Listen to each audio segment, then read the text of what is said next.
everybody. Welcome to this shit show that is the Murder Moose podcast. We are officially diving into episode 1. Me and my friend Josh. What up, Hello. man?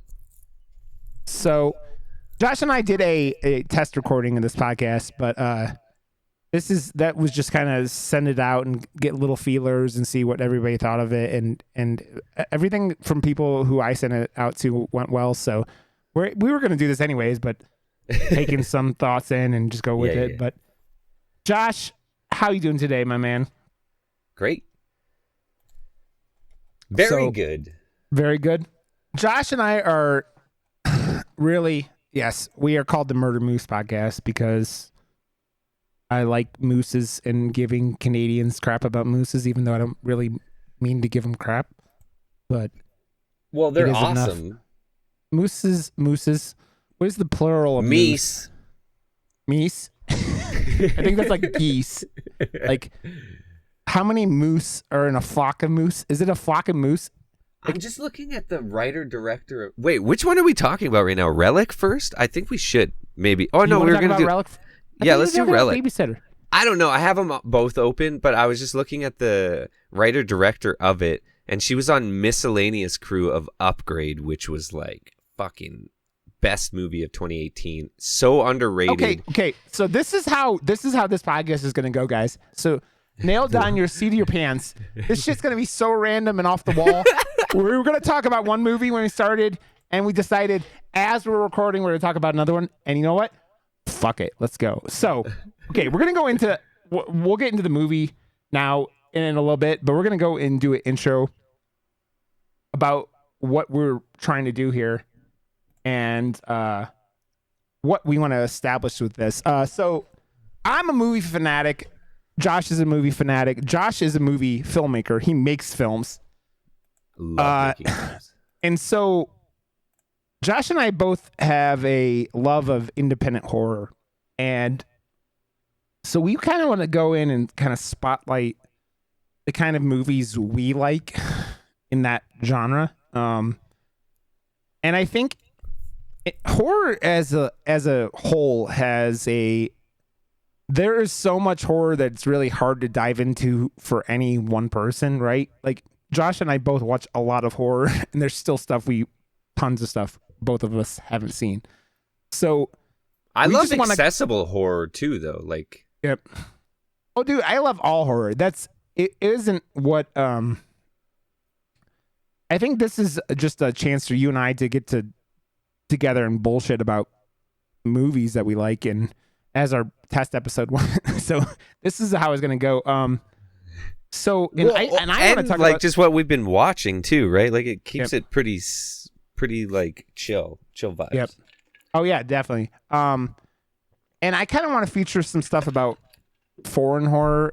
This movie we're going to talk about then is an Australian movie, which is fantastic. And our pilot test episode we did was about Host, so that's English. This is Australian, so we're diving all around the world with. And I have like a bunch of Canadian films that are so like under the radar too that people don't know about, that you have to watch as well. Yeah. And if I get permission, because like Calgary International Film Festival is going on really soon, and I normally get a bunch of screeners sent to me to review.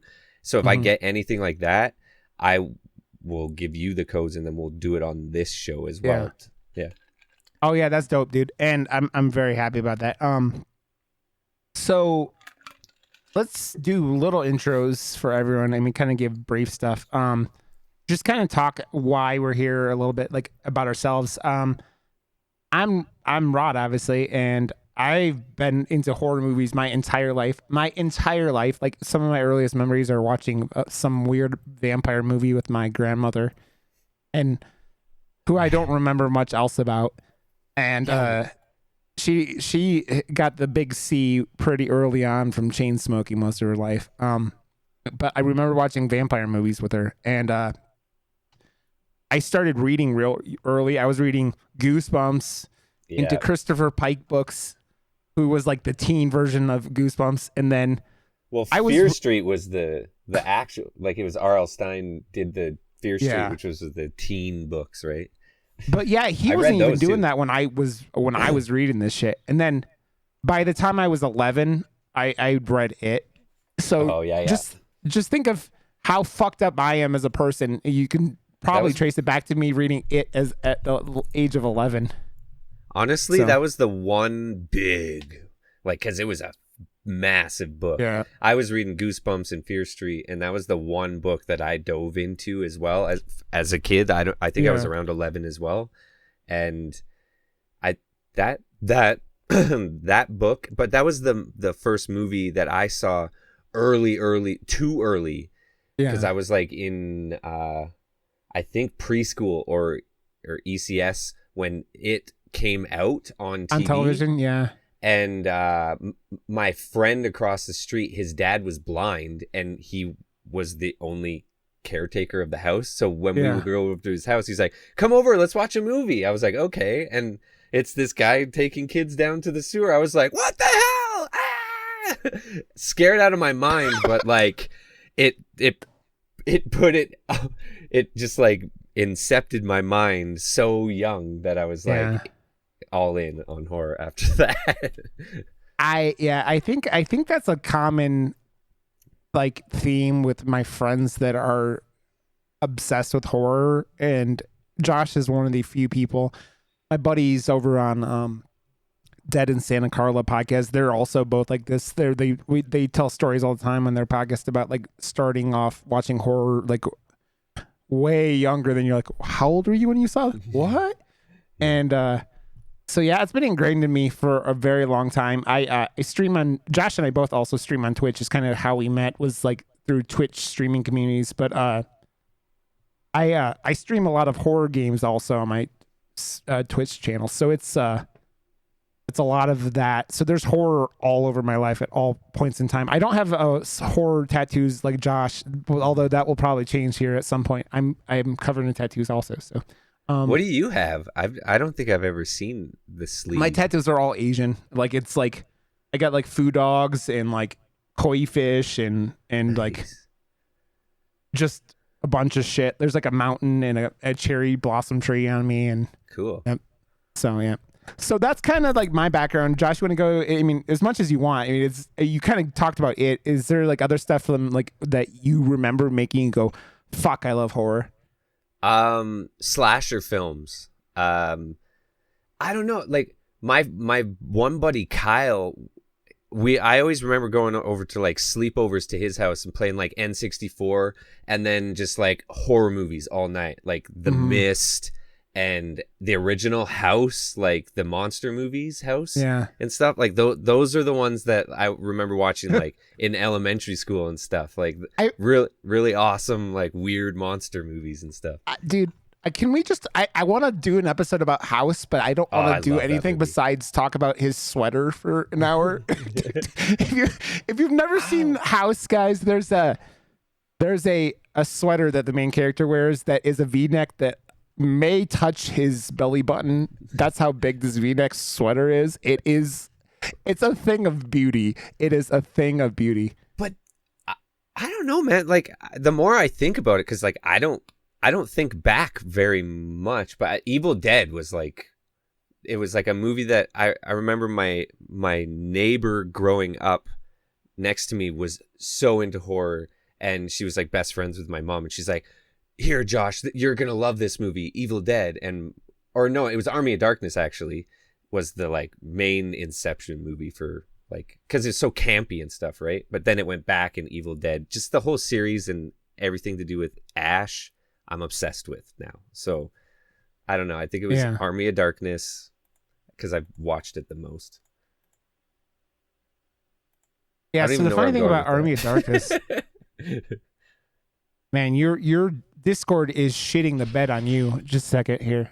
No, it's the funny thing about Army of Darkness is I worked at Best Buy in high school because I was going to go to I was going on a trip to Europe. What just happened?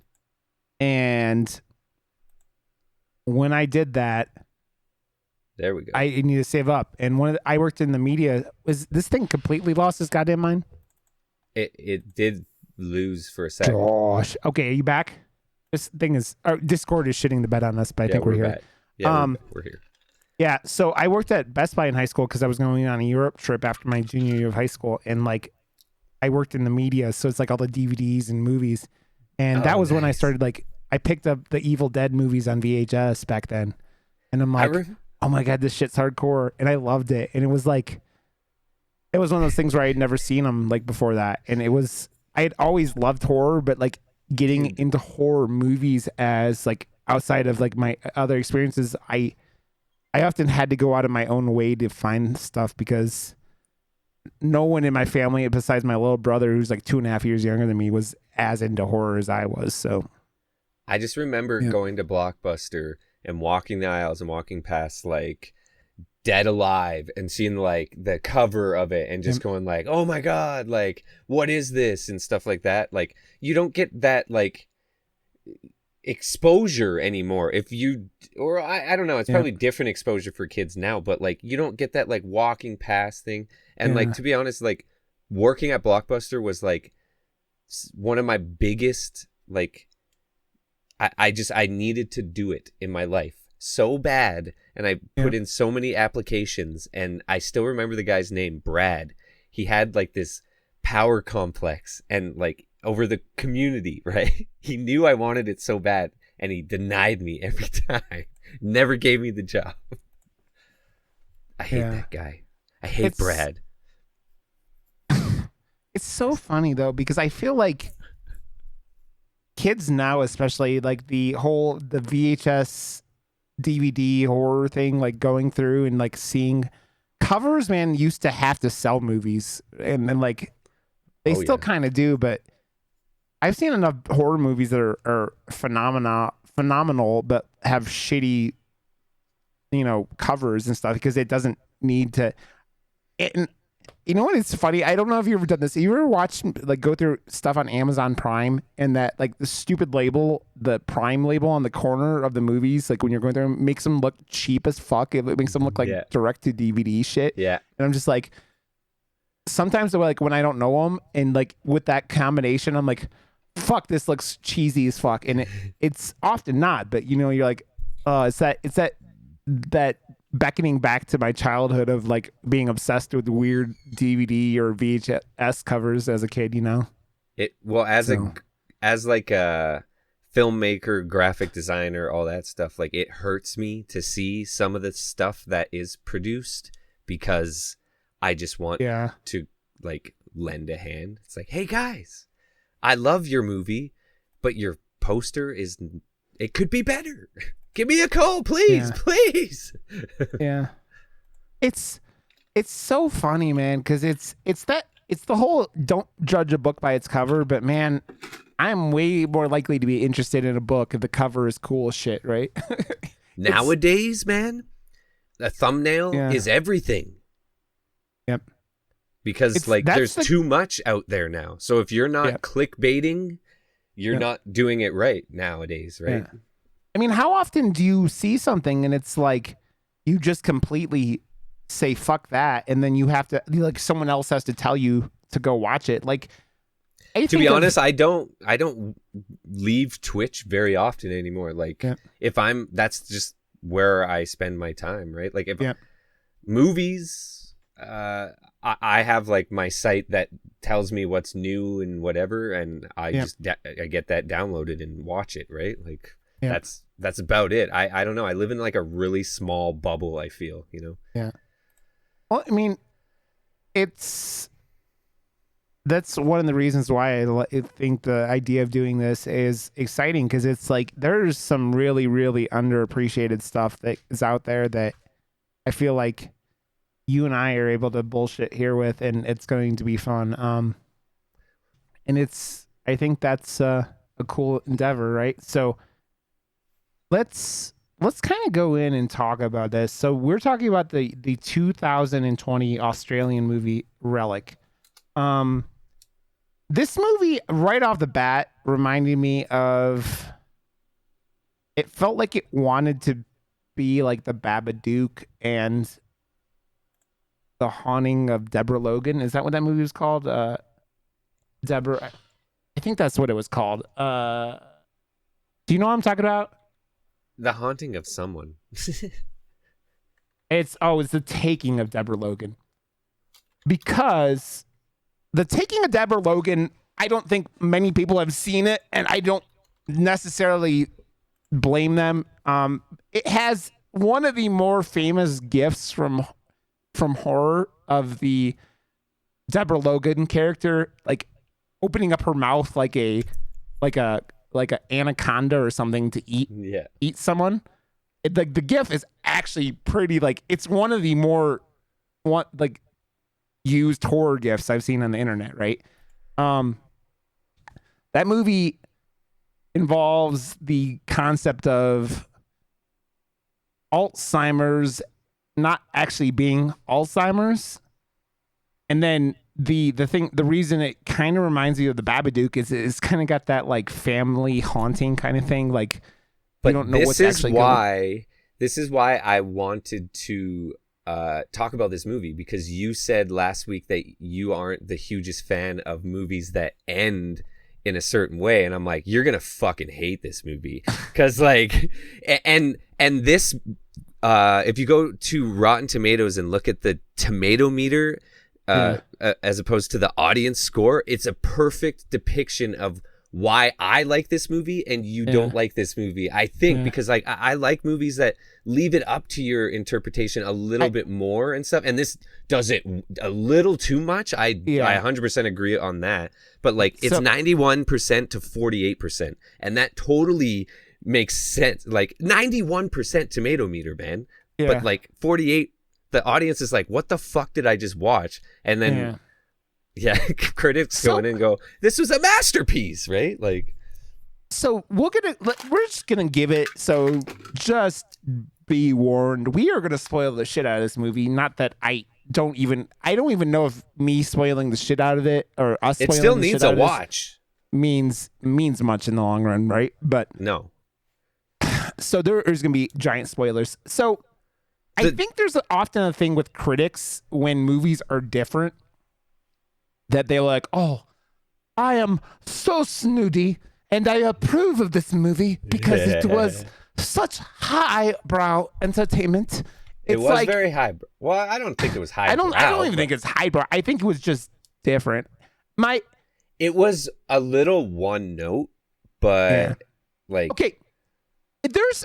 there's like one thing specifically that threw me down the rabbit hole of being more upset with it, and then one other thing that I'm just more like, I can go with this. It triggers me because of the other thing. So we'll go into it. So the concept of this movie, it starts off as a very simple concept. A woman and her daughter go to check on her mother, the girl's granddaughter or grandmother, because the neighbors haven't seen her in a while. So this old woman, she's like in her 80s, lives by herself, as many old ladies do, and the neighbors haven't seen her. So the mom and the daughter go to check up on this woman, and she's not there. They run around this little town. They're like, oh, where'd she go? They go to the cops. They do all this stuff and can't find her. Not missing much with that, because that's kind of the first like couple minutes. 30 minutes probably. Well, that's the first act of the movie for sure. Until the grandmother comes into the picture, that would be like, man. By the way, they got a woman to play this grandma who can do a resting bitch face better than most people I've ever seen. This woman just like, she was I felt the whole cast was perfectly cast for this. Like, I was trying to the daughter, or well, I guess the granddaughter rather. Yeah. She looked so familiar, but then she ended up not being the person I thought she was. You know who she reminds me of? And I was saying it to my wife, because my wife came in when I was like finishing up the movie. She reminds me of Elizabeth Olsen, kind of. That's who she kind of gives me that look of, you know. That was who she was reminding me of. My wife said she knew her the mom from something. Oh yeah, I know the mom from a whole bunch of things. What? So they go in and they're like, okay, we can't. Was it just me, or did they not seem all that concerned about it? They're like, well, we gotta find her, and it's like it's almost like your hamster got out of your house. And it was a little your clunky feeling, yeah. Like I don't know. Like no panic, right? Like they went to the cops. The pacing was off. The pacing was totally off. Yeah, it was like I think that like there would be the movie more... was short, but it still felt like the pacing. It felt like a longer movie, and it was only an hour and a half, and it felt longer than an hour and a half, and that's not a good thing for a movie to feel longer than it is if it's only that short. I honestly think, I wonder if that's why some of the stuff in the third act happens that we'll get to in a second, is specifically with the granddaughter. I don't know why that happens, and that was one of those things we'll talk about. Like, there's just stuff in that third act where I'm like, why is this happening? Like, why? It doesn't connect to anything except maybe it's why they throw out a possible where the grandmother was when she disappeared, or they kind of explain it, but they don't explain it. You know what I mean? They're like, oh, this is why you didn't see the grandmother for a couple days. What was she hanging out in the in-between?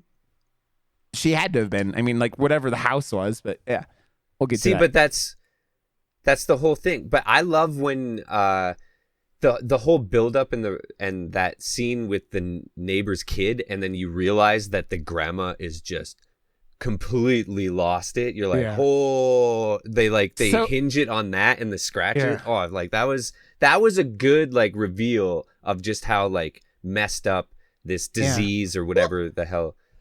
I think you had a perfectly creepy fucking movie about an 80-something-year-old woman who locks like developmentally challenged neighbors in closets and just wanders around. Like that was creepy as fuck. You had something that's like, holy fuck, it makes it's that why I brought up the Deborah Logan movie. It's that same kind of thing where you go, holy fuck, this is horrifying. This is like, there is enough stuff in the specifically the second act. So like we stopped talking to her because she's fucking crazy. Like, holy crap. So that was crazy. The mother and daughter are there, and then they wake up one morning and the grandma's back just making tea like nothing happened, and she can't explain where she was.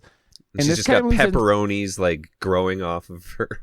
Yeah, it's very, very odd. And so the second part of this movie, the second act is it's an Alzheimer's horror movie. It's an Alzheimer's horror movie. It's just like this old lady where there's creepy shit happening around the house, but it's none of it's like nothing that you can't explain off with it being an old house, right? Like so, like what I think it is their whole family like bringing up is like resting on this like death that happened, and they tried to like hide away in this like shed house in the back of the house or whatever. And then because they built the house with parts or that window of that house and whatever, it like infected their house, and it won't leave. Like it's essentially like it's a weird almost like possession movie as well. So it's like, well, it's totally like this. It turned into this weird entity that is now possessing the family tree. Yeah, and like, that's what makes this so interesting, man. It's so you can talk about this forever and have so many different like. Yeah. But because they didn't explain it, look at how deep dive we have to go, and there's so many different. But this is what I thought, and I was like, because they kept going back to that house. And the first reveal of it, I was like, this is cool. But then they kept going back, and it was the same and the same. And I was like, well, this isn't scary. Yeah. We already know what it is. And you're just, obviously this is a storytelling mechanism now, but it's not doing enough. But so throughout the second act of this movie, like, which does have I think it's the best part of the movie. I think the end and the beginning are the weaker parts of this. The second act of this movie has some of the best creepy shit that happens. Like It just like a deep maze of like what? But so yeah, I think the best scene in this entire movie, in the middle of the night, the mother, we'll just say the mother is the middle woman. So there's the grandmother, the mother, and the granddaughter. She hears something, wakes up in the middle of the night, and comes downstairs, and the grandmother is sitting there, and you think her back's to you because you just see her hair, and then she pulls her hair out of her face, and it's extremely creepy because she's like sitting there talking to herself. And the best part of the whole scene is something fucking like walks in the background behind the mother, right? Like it's just like you don't know what it is. You don't know why it's there. You don't know what's up. And it just walks behind her. And you're like, okay, that's kind of creepy. But that's the only time that I saw anything like that happen. It was like, oh shit, you know what would be creepy if this happens? And it's like, yeah, that's creepy. But if it doesn't have any relevance to anything you're happening. I feel like there was a few times, a few things just kind of like happened without any like bearing on the characters or the story or anything, and it just kind of like, but because it's so open-ended almost. I don't know. Yeah. So I wonder, and this is why we talked about the movie. Like, I'm like, are they just throwing shit in because of the length of this movie, right? Like, I don't know. So, like, the other thing in the movie that was really kind of creepy. So the grandmother at one point has her wedding band or whatever, right? And she gives it to her granddaughter. And then this is what I'm talking about with the whole like dementia and Alzheimer's kind of thing. And she freaks out because her granddaughter has the ring and then bites the bitch. The next She's just day, like, chomp. But that's when the reveal of like her like sores and everything happened too, right? Like on her chest and everything. Or it was the bath scene before that. I think the bat scene might have been right after that because it was like that's the reveal, and then because it's in the trailer, right? You see her like scratching the darkness. Yeah, which is another thing, and I'm okay with it. I just think that this the best term for this movie is unfocused. Unfocused is probably my way of putting it, and I think that I don't know if that's a script thing and maybe your input into this, or maybe it's just a directorial thing, or just I felt the same way about it.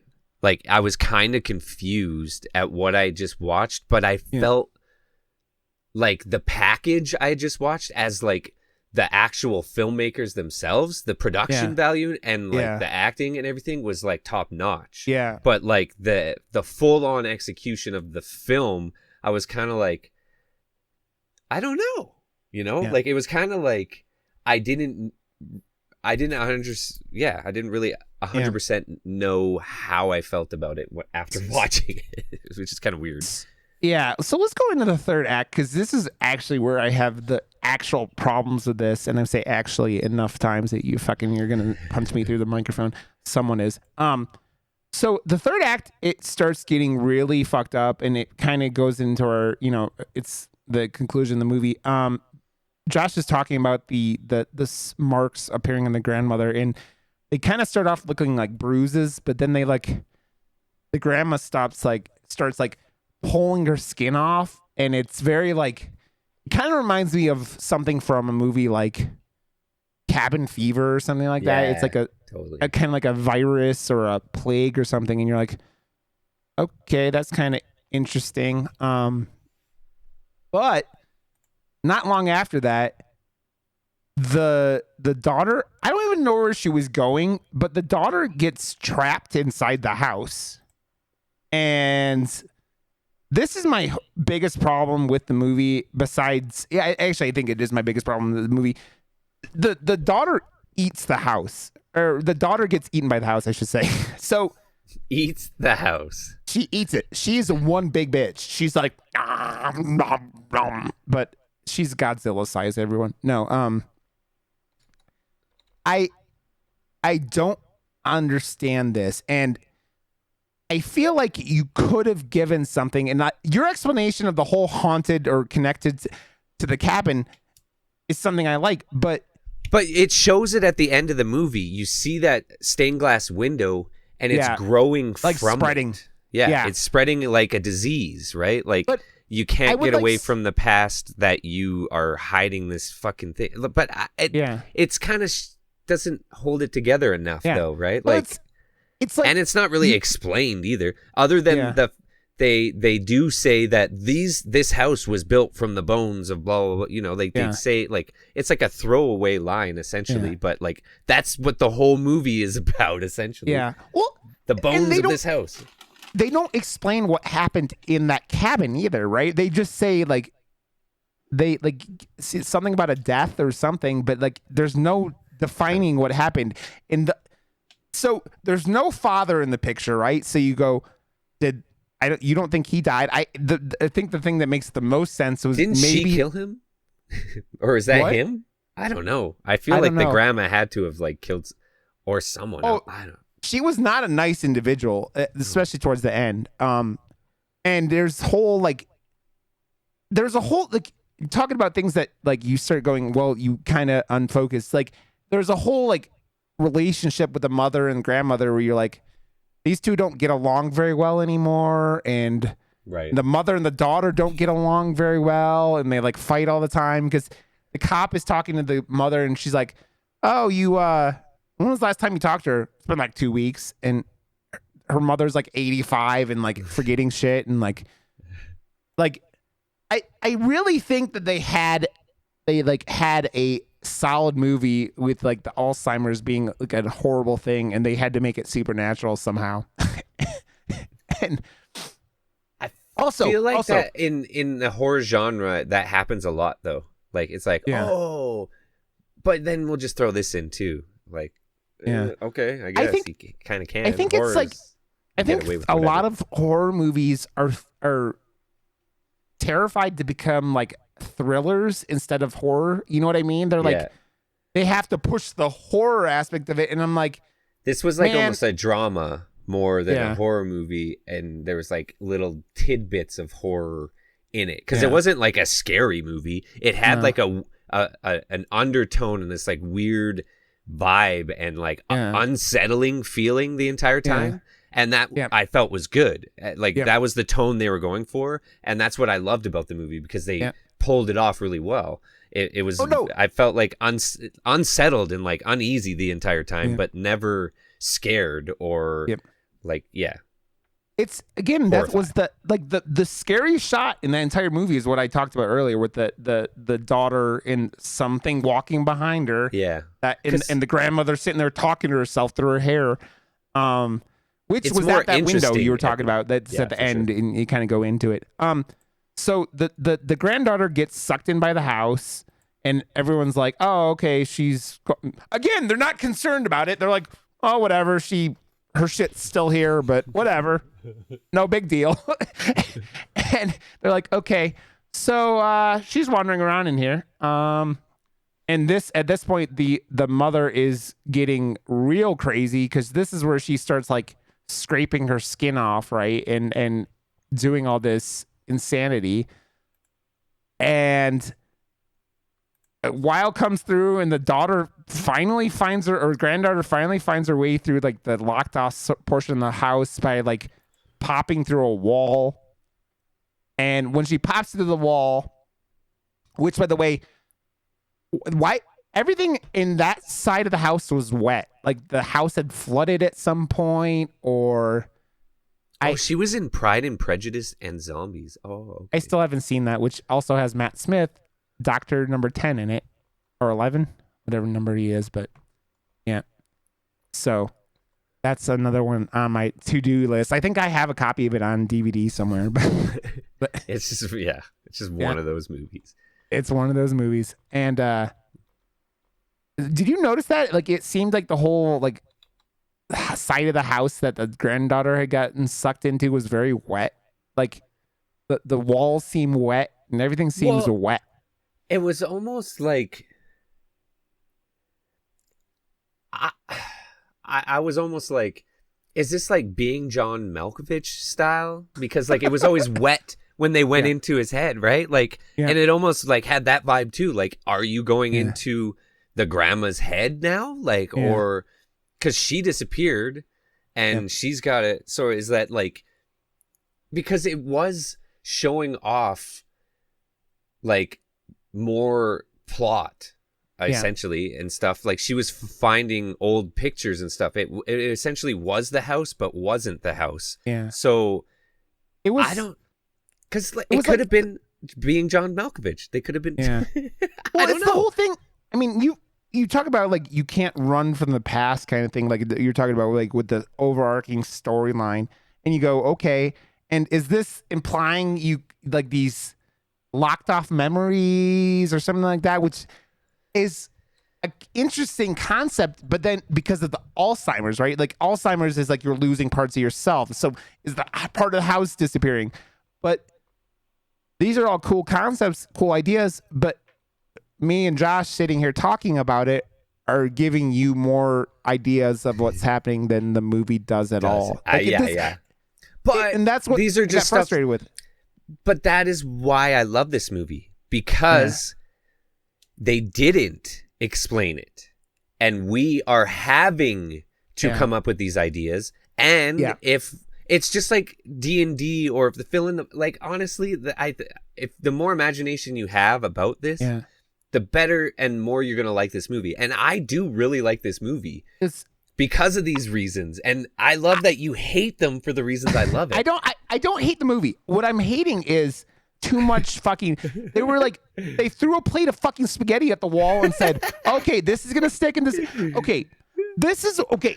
The wall thing annoyed me while I was watching it. Right? It annoyed me while I was watching it. What, when she kicks through and then you realize that it is the actual house or whatever? It's no. What annoys me the most then is when, so the grandmother starts attacking everyone, right? She's loses her goddamn mind and is like, she's like biting them and shit and just going crazy. The mother like starts beating the bitch over the head with a blood pipe. Like one of those blows would have killed you or I. She's hitting an 85-year-old in the back of the head with a fucking, like, this is like who killed Colonel Mustard in the library, kind of like lead pipe. And the daughter and mother leave, and they're like, and then the mother's like, nah, I can't leave, which is insane after everything's that happened in this fucking crazy fucking house. And they go back and they peel the grandma like a fucking orange, and she looks like Gollum. Like, right, I forgot about that part. Yes, so I forgot about that part. So this is where I get aggravated with it. Oh, right. But between the house eating people and the fucking grandmother getting peeled like an orange to look like Gollum, I'm like, okay, there are too many directions here where you're throwing off what you could have done. If you give us cool concepts and it was just the house eating it, and then like we're sitting there talking about memory and everything that could happen, but you're also peeling the grandma like an orange to look like Gollum, and I'm like, and after they peel the bitch to look like Gollum, they fucking spoon together in the bed. All three of them spoon to end the movie. They just spoon. And I'm like, what the fuck is going on? That reminds me of movies where like you spend the whole movie like following the wife of a killer, and like she's slowly figuring out that her husband is like a murderer, and then at the end of the movie you just assume she's gonna be like, fuck you, I'm leaving you, you're a murderer, but then she turns out to like it, and then they become a murder family, right? Like that like twist ending. They tried to do that here, but it was annoying. Like I love movies that you follow the good guy and then they turn into a bad guy, and this one is like accepting family and your like gross fucking past, I guess. Is that what they were fucking saying? I guess like, this is us, whatever, we're fucking, we're burnt. Like it's you the make. Okay, there's so much to like in this, and it's like I said, it's a thing where you go, this, the peeling kind of was being built up to, but her looking gray as hell has no explanation. And you go, well, and then it just ends. Right. I totally forgot about that. I watched this like a month, maybe 2 ago. So that wasn't fresh in my head. I chose to block that part out. Yeah, you did. And it's that combination with the house eating everyone where I'm like, okay, I don't think you needed to do both of these things. I think if you would have just had like them get out and like whatever, I just think that without any explanation or diving into what this house was or what she was turning into or why she was turning into it, because none of that gets explained, and maybe some kind of clues, and maybe go into that a little bit, and maybe go into what happened at that house. Maybe if you have like a prologue at the beginning of the movie of explaining what happened in the old house. Yeah, but I or don't something. Yeah, but getting like I don't need explain shit. Like I don't know. I don't like doing that type of stuff, and I appreciate when it's not so heavy-handedly done for me as well. It's like, here's a scene where we're gonna hold up a picture in the wallet, and then we're gonna talk over it like you're not here. Exposition. Yeah, exposition. I hate exposition shit, man. Like, you know, it's bullshit. But like, it's lazy. But this movie, I guess, could have used something. used Look, a little bit. I'm not even saying like a whole like explanation scene. Like, you show the cabin and fuck, you could have put police tape on the front door or something like that. Just like something that like, or a puddle of blood pouring out of the like something really fucked up happened in this house, and some kind of inkling of, oh, okay, so there was this house or the house burning down or something. You go, okay, this was a place of trauma, because the place of trauma has nothing to do with anything besides like, oh, they keep flashing to this house. Okay, cool. Something happened there. But like between that and then her turning into Gollum. There's just some rotten dude in there rotting away and turning. He is it all stems to that backyard thing. And I did not hear any explanation, and I was waiting for it. And that's, I guess maybe it did need an explanation. Okay. So this is why, this is the comparison, and I'll give it to you. I watched a few years back, went and watched The Witch. Have you seen The Witch? Of course I have. Okay. I have it tattooed. Giant black Phillip on your hand. Arm. Yep. So how I'm going to compare it is, I didn't quite understand everything that happened there, but at the end of that movie, but I went as soon as it was the most metal movie movie I had ever seen in my life. Yeah. I went onto YouTube immediately after I watched it and was looking at explanations of the ending to see what people thought, because I was so enthralled with how they had done it and had told that story and what happened. And I'm like, oh, what does this guy think happened? And I was watching videos He's such for like a smart hours. filmmaker, though. He went in and like did years of research, and like it was all like historically accurate, and like the lore and like everything is like, it's the most like detailed and like most like accurate depiction of like the era and of witching and all that stuff ever made. So it's just, it's well done. And the thing is, you could tell that the guy is telling a story. And he did the same thing with Lighthouse. Lighthouse is another fucking brilliant movie if you've never seen it. And it's weird, but it's wonderful. I think that they were trying to I've never seen a movie like The Lighthouse where you're like, who is in charge of this movie? The protagonist becomes the end, and it just like crosses over in the middle, and then like at the end someone else has the power of, it's so good. That movie is just chaos. That's all that is. That movie is chaos in 4:3 with black and white, and it's beautiful. It's beautiful. It's chaos. I think that they were trying to do something like that with this movie. They were like, where people are going to go out and like Google it and do it, and it's just like, I think they stumbled and missed one. They forgot to put the flour in their goddamn cake they were making. You know what I mean? Yeah, but The Lighthouse isn't a horror movie. It's a comedy. I mean, I don't think you're wrong, but dude, William Dafoe was fucking hysterical. I loved it. It was amazing. I want to drink whiskey with William Dafoe and sing sea shanties for hours and just be like, I love this motherfucker. Like, William Dafoe, you don't know how much I love you, but I love you. And this is why we're going to do this a lot on this podcast, by the way. Robert Pattinson is an amazing actor, and why I know he's going to kick ass in Batman.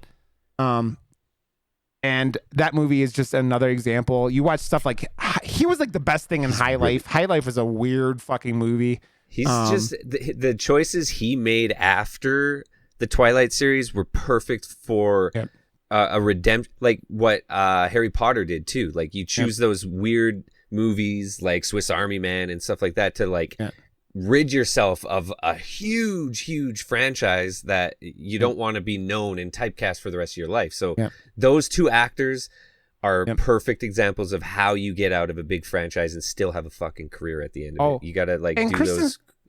Kristen Stewart did the same thing. Like she did. Like I still need to see Underwater. I still haven't watched that. Oh yeah, but I actually we should put it on the list. I got it. I want to watch it too. Yeah, definitely. That could be done. I mean, we're not going to always do little independent things. There's going to be things that we're both interested in, but yeah. So I got a bunch of independent films that you should watch too, like Random Acts of Violence. That's Jay Baruchel's new movie. That was that I want to talk about that one for sure. Okay, yeah, definitely. That was one of the ones that has been getting mixed reviews. It seems. Yes. And it should get mixed reviews. Yeah. So I just think that this movie was like, I just think they were supposed to go left at one intersection and they went right instead and lost themselves a little bit. It does kind of go at the end. I chose to forget about that part and still like this movie. I think that if you're getting that I hate this movie, I don't hate this movie.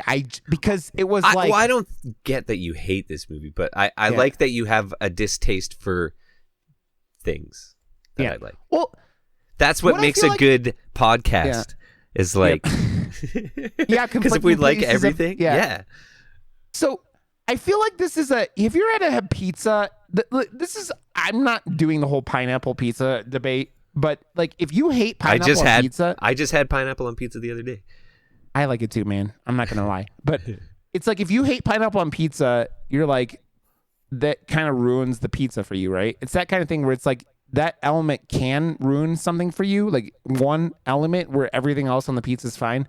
I don't think that the pineapple ruined this movie, but it's frustrating because you go, God damn, I have to pick all this pineapple off, and this pizza's pretty awesome. If I didn't have to pick the goddamn pineapple off, it would be amazing. The only thing I would ever really not want on my pizza would be like mushrooms. Like I hate mushrooms with a passion. Mushrooms. That's a texture thing. Texture thing. My wife and honestly, and nothing else. Like even like black olives, it doesn't matter. Like full deluxe, put everything on there, just no mushrooms.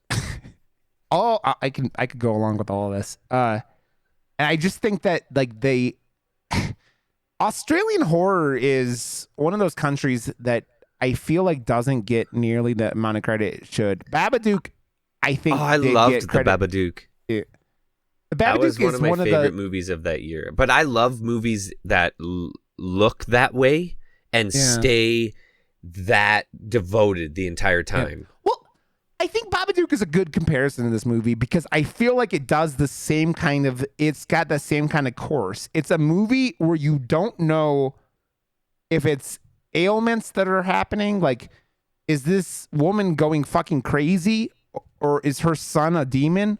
Like, not a demon, the but Babadook did that way, but had more of a like conclusive, like, holy shit, like, is he getting like abused by his parents? Yeah. Is that like... how crazy is this bitch? Is the thing. Like you go, but this movie, it was like it could have done the same thing. It could have done, is this woman just doing like Alzheimer's and just there's just a mean person that's like being left inside. But they go, no, we're gonna make it a demon house, and also she's part Gollum. And like that's the thing where you're like, man, you like, you know, when you have to take a test at school and like and I do this, I have to take classes online for my job, and they have like those questions where they're like A, B, C, D, E, and it's like A is A and B is like B and C. It's like they just have like too many fucking options, and then you just get annoyed because you go, I don't want you to be simple, but like, fuck, you guys overcomplicated this shit. It's throwing too many fucking toppings on your pizza or not. So, So I want to like who? What is this? I want to look at this director. Has this director done any other things? This movie was directed by Natalie Erica James. That, like I said, she was miscellaneous crew on,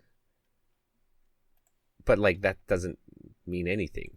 Yeah, I mean, what does miscellaneous crew mean? But I love Upgrade so freaking much. Upgrade is actually fantastic. So second unit director or assistant director. So, but it's on like, you know, short films, tons and tons of short films. So just coming up, and I love that. That's why I love putting my eyes or anyone's eyes on movies like this. This is like the first out of the gate. This is what I'm like aspiring to accomplish. In like that, you know how you have like a 5-year plan or something. That's in my 5-year plan is to like eventually accomplish at least like a longer short that does like a run at like festivals or a full on feature of some sort. I was looking through here and trying to figure out what the actual budget of this movie is. I feel like they probably wasn't that much because of it's a pretty self-contained set, right? You're running just in this house without anything else really. The mother goes out to the police station and the woods and stuff like that. The grandmother runs into the woods without. She's like burying shit at one point in the movie.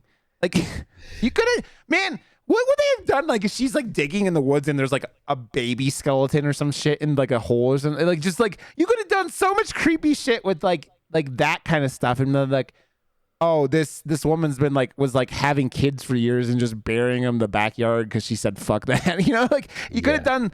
There was like so many cool things that you could have done, and it was just like the weird things like it. Oh, I see what. Okay, yeah. This literally is her first one out of the gate. Sorry to cut you off. I'm just like looking at.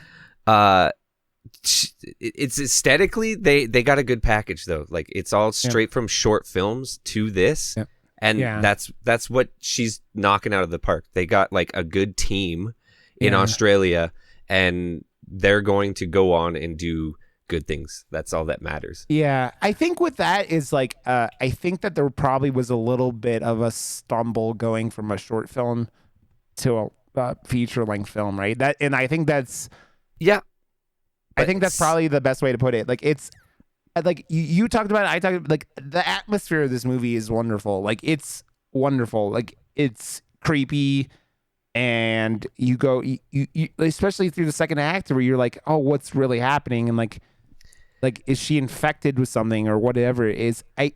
But I think it all works maybe because it was an all-female cast, female written and directed. So like the vibes you could feel were like they were all vibing on set for sure. I don't know, but like I felt like this. Yeah. I think that they worked really well together, and which is important when you have 3 actresses, really, right? It's the 3 of them. She talks to a sheriff at one point, and I think that's pretty much. There's some phone calls, but like you don't ever hear the other person, so it's one-sided phone calls. Like nothing in this movie is outside those 3 actors. That's why I said that the budget of this movie couldn't have been very big. And again, I pressed what they did with it, but I would like to see just like that focus on this director, her next movie, just like focus on that landing. Just stay focused. Focus. And stick that goddamn landing. You know, like we don't need that, like that we got a silver medal because you fucked up your landing and everything else was pretty good, you know, it's that kind of thing. It's just, but I just want more Upgrade. What did she do in Upgrade? Fuck, that movie was way too good, man. Dude, Upgrade is so underappreciated too. That movie is wonderful. Like that was one that I don't think I watched it or maybe in 2018, but like late. It came out in the summer and I didn't watch it until like closer to the end of the year. And I was like, why the hell didn't I know about this movie? This is like, it had like a 0 budget as well. And they got like creative with it. And there was another movie that did, it stole one of the tricks that Upgrade did, that like follow camera look thing, first person. I don't know. They did it so well in Upgrade, and like a movie with a bigger budget copied You know it why? and You know didn't why? do it as good. You know why though? Because you know who directed Upgrade, right? Yeah, Lei Wan or Lee when now or whatever his name is. Yeah, and who's been Saw. doing stuff. Who's started with James Wan Yeah. in Saw. I mean, we talked about Saw like a little bit like in our pilot thing, but like Saw was one of those movies though. Like again, this is why I follow crews and like teams. Like you follow a filmmaker and his team because they're putting together something with Saw that was like, holy shit, like this is they're up in the bar. I thought with Saw, like it was amazing. Yeah, he just did The Invisible Man, and The Invisible Man was fantastic. I loved it. And it just shows you, man. I keep he's doing this. Wolfman. Yeah. So they're all like he's doing an Upgrade TV series. Sick. I think James Wan is doing the and he's doing Escape from New York. Oh my god, dude. I just got like full chub. He's like one of my favorite filmmakers, and he's doing all these amazing projects. Yeah, I think James Wan is doing they're doing a Frankenstein too. They're trying to do the whole Universal Monsters remake. They tried that, the dark universe. Oh God, that was terrible. That was the worst. Don't get me started. I will talk about The Mummy, and I'm not kidding you. The Mummy may be my most hated movie of all time. It's up there with Jeepers Creepers. I hate Jeepers Creepers, but well, you can hate Jeepers Creepers for a plethora of reasons because of the filmmaker attached to it and everything he's done. But to be honest, I love Tom Cruise. I have like a special place in my heart for Tom Cruise's movies because they're all very similar now. Yeah. He is typecast himself as expensive guy runs in a movie, right? Like cool. Like, I love it. I love watching Tom Cruise run. The more he runs in a movie, the better, seriously, the movie is. 100% of the time. And he ran a lot in The Mummy, but it still wasn't that good. This is my short thing, and we could get into this at a later point in time, because I could literally ramble for an hour about this movie. The Mummy is the first 2/3 of the movie. I'm like, this is incredibly bad, but I'm having a good time watching it. When they got into we're doing a shared universe and Russell Crowe was Dr. Jekyll. That was when the studio took over the story and made it a vessel instead of a movie. Yeah. And I'm like, I just got angry. I got angry while I was watching it. I'm like, there was no transparency whatsoever. It was slapped in our faces very heavy-handedly. It's the same thing, and this is just a filmmaking thing. You can't develop movies that earn their payoffs are what work. And that movie, along with the whole DC universe, was trying to make what Marvel did without the work. And I think if they do the whole like Invisible Man and all this stuff, and they actually go down this route and they do these things in a cool way, I'm in, man. I'll watch any of the fucking Conjuring universe movies, even if they're terrible, because I love studio horror, man. I love it. It's expensive. It's put in good filmmakers' hands, and it's a craft. It's different than the indie horror, and but it's polar. Like I like them both. Yeah. They're different, right? Well, the thing with that is that I feel like the batting percentage with big studio horror can be significantly lower, because you get The things Nun was like terrible. Yeah, I was just gonna mention The Nun, because that movie, I've heard this over the last couple of years a lot over watching YouTube reviews and like critics talking about it. The worst thing you could do with a movie is make it boring, and I agree. If you have a boring movie, I will watch bad, terrible movies that aren't boring all the time. I dropped my John Travolta clip here. I can't talk too long. I gotta poo. Because I can't talk too long. I gotta poo. It's from a movie called The Fanatic, which is directed by Fred my Durst. God. And I didn't see it. It got 0%. Yeah. The movie is amazingly terrible, but holy shit, it is the room level entertaining. Okay, so that's good. Maybe he was potentially going for the Room style. Yeah. Maybe not. But it wasn't boring. That the Nun is boring, and that's what the big stuff that I think that the biggest thing that can be a worry with the stuff like that is. But then big studio not taking risks, right? But if they don't take risks, if studios put the big studio pictures in the right hands, they can be saved by people like David F. Sandberg, who took Annabelle, which was a throwaway movie. I felt the first one was it wasn't terrible, and I didn't hate it, but I didn't like it at like not overly or whatever. And then Annabelle Creation came out, and I loved it because I haven't seen that one.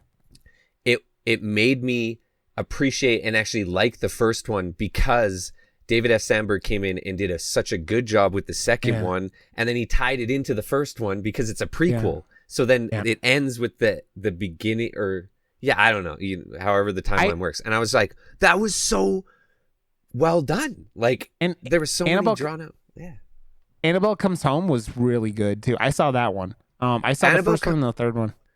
You missed the fucking best one.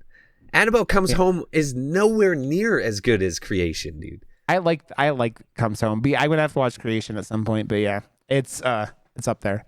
Okay, so I think we've wandered off far enough past this movie, which is going to happen, and I'm okay with it. But I can talk about so many. Well, we're just showing. We're almost like flexing our knowledge of like every single fucking movie in the horror genre. But no, I've seen that too, and I've seen that too, and I've seen. And it's gonna be fun doing it because it's that kind of stuff that we're diving into is, I think, is gonna be. Well, they're not far off from these movies. That's why these are movies that remind us from the inception or the starting point of Relic right now.